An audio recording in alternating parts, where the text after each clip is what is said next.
kulan soo dhaweyn iyo fur isugu jira oo loo sameeyay safiirka cusub ee Soomaaliya u fadhiisan doona magaalada Roma ee caasimadda dalka Talyaaniga.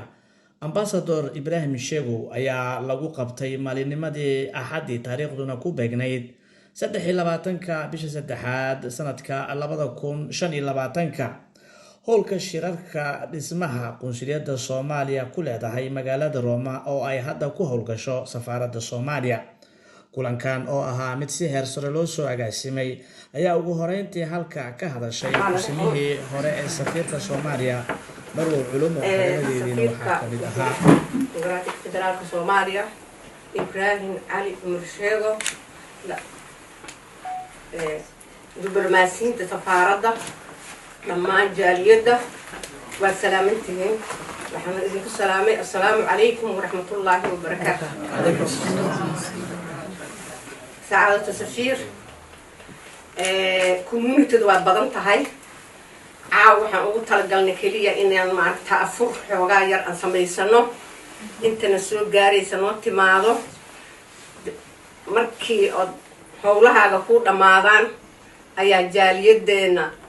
dhammaan dalka Talyaaniga aad arki doontaa haddii Ilaahay ka raali noqdo. marka hadda waxaan kugu soo dhaweynayaa barasho wanaagsan halaha hadda noo joogaan oo community-da hal waa soo halhalaysanay laakiin dhammaan community-da oo dhan ma noo wada joogaan caawa laakiin Ilaahay idinkiisa inay maaragtaa marka dambe ay isugu imaan doonaan aad arki doontaa howladooda iyo maaragtaa say yihiin isu tagooda isku xirnaantooda markaasaad arki doontaa haddii Ilaahay ka raali noqdo. waxaan kugu soo dhaweynayaa in aad barasho wanaagsan halaha caawa noo joogo inaad maaragtaa ku soo dhawaatid saacada tusiya.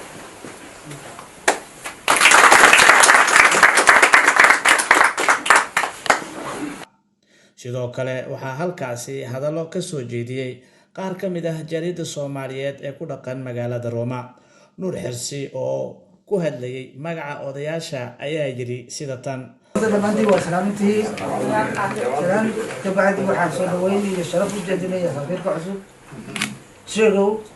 اوجين بوي موناي بيو ابراهيم ما دي شيغو دي الديناسيه دي شيغو يكون تشكي مركز صدوين ولا سد يا شرف كوك صدوينينا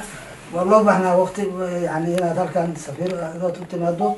وايو باهي وين ايا كجيرتا بوكان طليانيga باهي سفارة ummadda degan Talyaaniga iyo dawladda Talyaaniga labadaba oo in muddo dheer aan helin un interlocutor valid aan helin oo ummadda danteeda ay ku weysay Talyaaniguna uu ku waayay midqaan interlocutori uu kala xajoon lahaa danaha ummadda Soomaaliyeed dana weyn baa was xiran Soomaaliya Italiya oo xiran marka hadii la helo safiirka baaca come spero che Sheego lo farà tutti i modi sicuramente waxaa ay say inshallah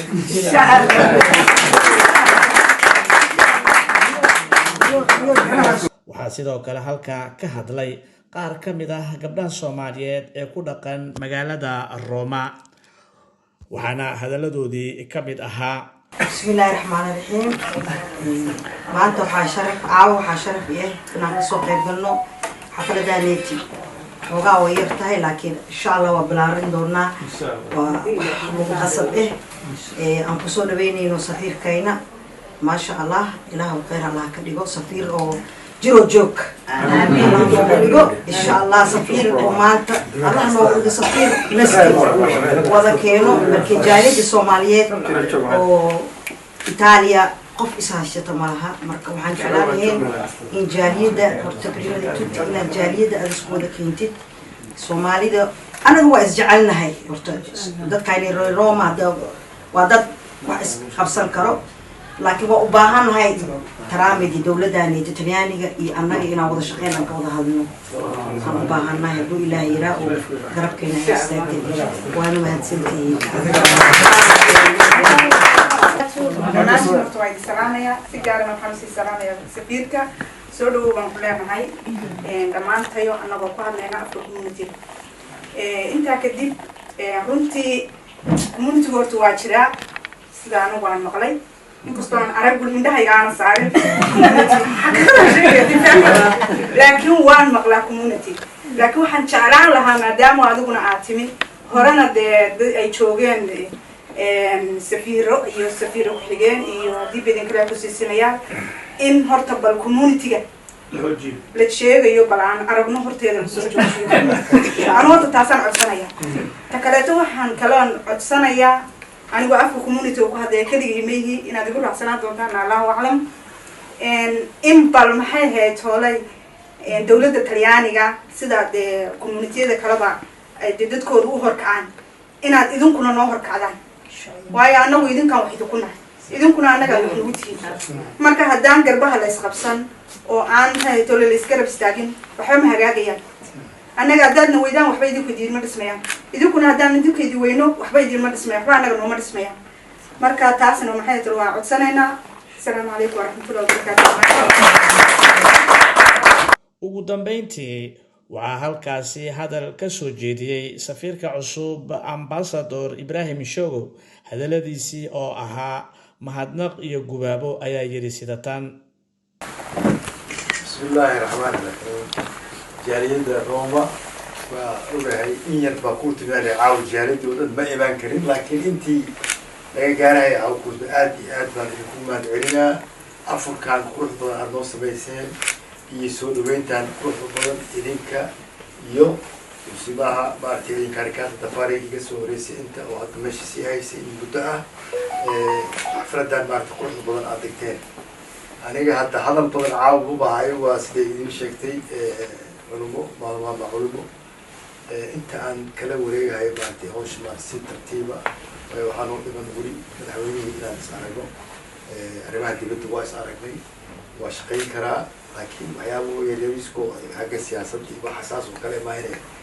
annaga iyo diblomaasiyiin cusub in la socotay hadda oo dadaalka timi intii hore joogtay maahine Khalid Macow Ahmed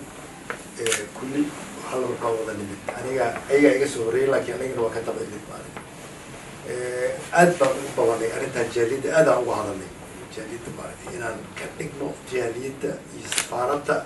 inay noqdaan hal meel inay wada shaqeeyaan inaan helno system ka bedelan wixii hore oo system aad u horumarsan oo ah jaaliyadda iska warqabaan iyo